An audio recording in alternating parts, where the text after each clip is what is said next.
Okay, so today we have a problem asking how many of these molecules are polar. We have 5 molecules right here. And now we have to think about the concept of this problem. First, we are going to be drawing Lewis structures.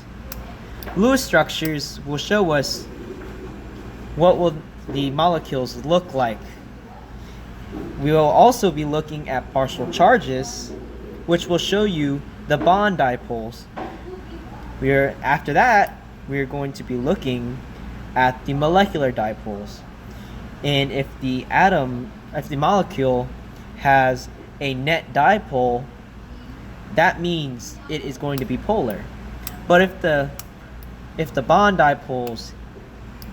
molecular dipoles cancel out, then the atom will be nonpolar. Okay, so we start off with SO3. SO3 Lewis structure looks like this. 3 oxygen right here, 1, 2, and 3.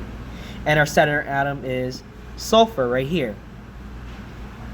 Now we have a total of 24 valence electrons in the molecule. Now we add all these electrons up. It's 6, 6, and 6. We also have 6 right here. 6 times 4 is 24 valence electrons, so that is correct. Now we use the octet rule. We start off with using our valence electrons for the bond, 2 each right here, 2, 4, 6. 24 minus 6 is 18. Now we have to add those 18 valence electrons to the outer elements.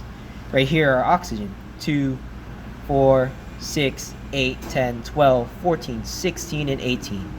24 minus 6 is 18, and we do have our 18 valence electrons. Now that we have our full Lewis structure, we are going to look at the bond dipoles. Now we look at our oxygen, which has a partial negative charges right here, 1, 2, and 3, partial negative charges. Our center atom sulfur has a partial positive charge. And here shows our bond dipoles, and they're all going out towards the oxygen because it has an electronegativity. Now we are going to look at the molecular geometry. Sulfur has no lone pairs, so the bond dipoles, or should I say the molecular dipoles, because we are looking at the molecular geometry, are all going towards the oxygen. And according to this, if they're all the oxygen and they're all equal, then all the bond dipoles will be equal and they all cancel out. If all the bond dipoles cancel out, then our molecule right here will be considered nonpolar. This is because when the molecular dipoles cancel out, there is no net dipole at all. An atom with a net dipole is usually polar. Alright, and our next one, which is right here, oxygen difluoride, OF2. Same thing, we have our Lewis structure, octet rule, and it has a total of 20 valence electrons.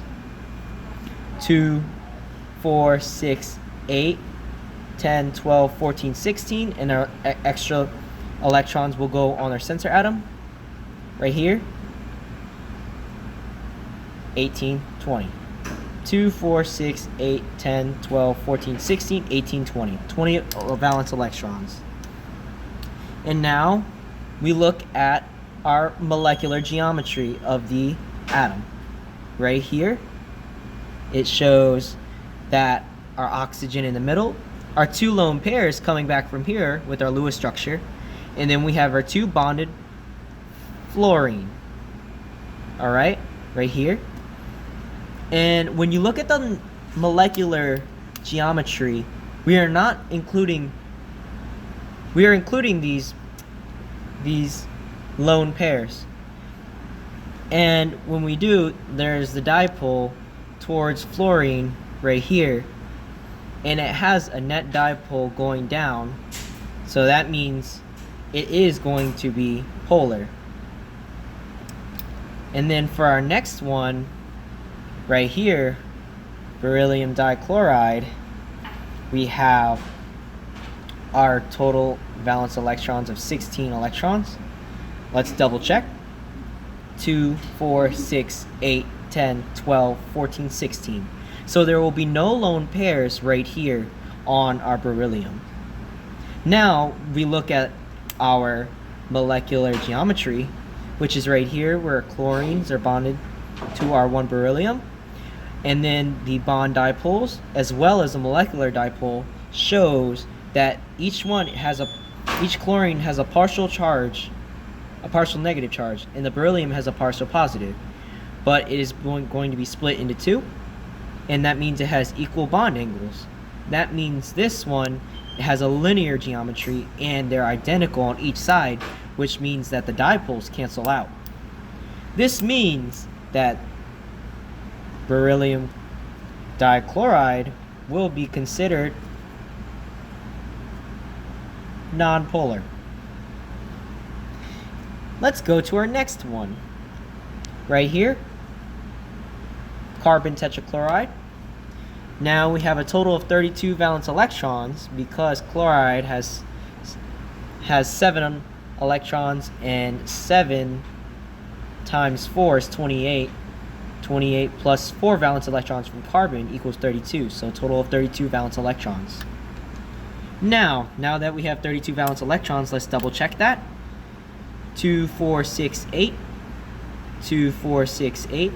2, 4, 6, 8. 2, 4, 6, 8. 8 times 4 is 32 valence electrons. That is correct.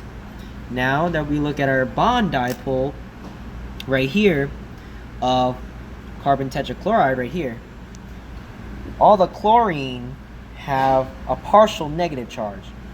The carbon has a partial positive charge.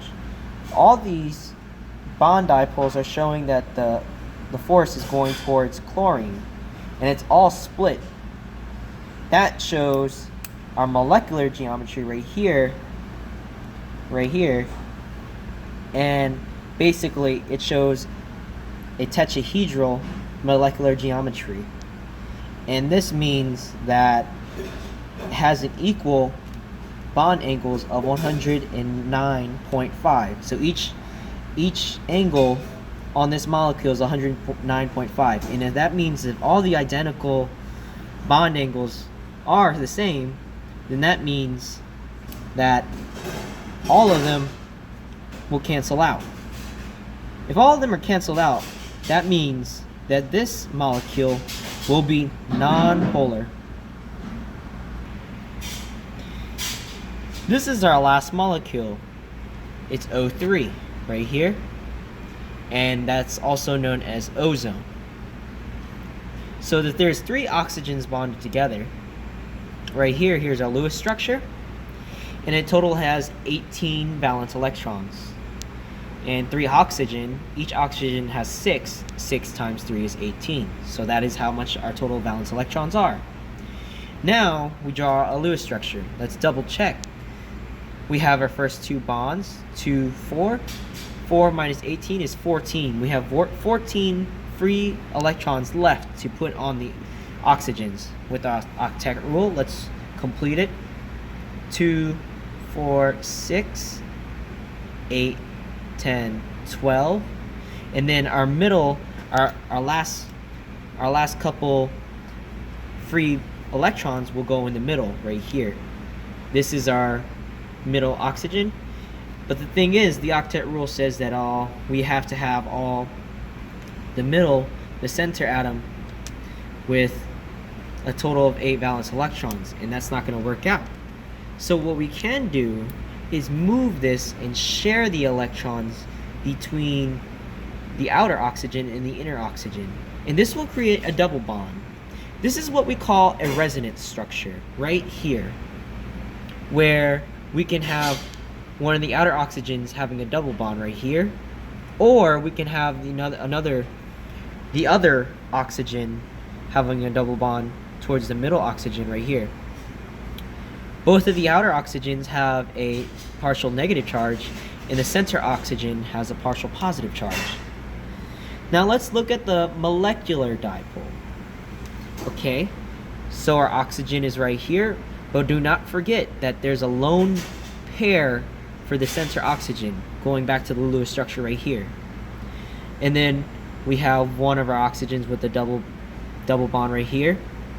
And here's our other oxygen with a singular bond.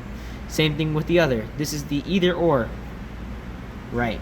So now we look at the molecular dipole. The molecular dipole shows that each is going towards the electronegativity of the oxygens. And if we look at our net dipoles, it's going down. There's free electrons right there, so do not forget. And so this is actually going to be polar. Ozone will be polar. Now let's go back and check all of our 5 molecules to see if it's polar or not. So we have SO3. We looked at them and all of the domains were identical, which meant that it was non-polar. OF2, on the other hand, had a bent molecular structure, and they had 2 other lone pairs on the oxygen, which meant that the net dipole was going towards down because it has a net dipole going down. That means it will be polar. And then we have beryllium dichloride, which was nonpolar because it was a linear molecular geometry. When it's linear, that means the 2 outer chlorines were equal bond angles, which meant that it was nonpolar because the dipoles canceled out. Now we look at our carbon tetrachloride, which had 4 equal domains, and our 4 equal domains canceled out. That meant it had 0 net dipole, which meant it was nonpolar. And what we just looked at was our ozone, O3. And for our O3, it is actually considered polar because we had our resonance structures right here to show that it had a net dipole going down. Now we have some common mistakes that people all usually make.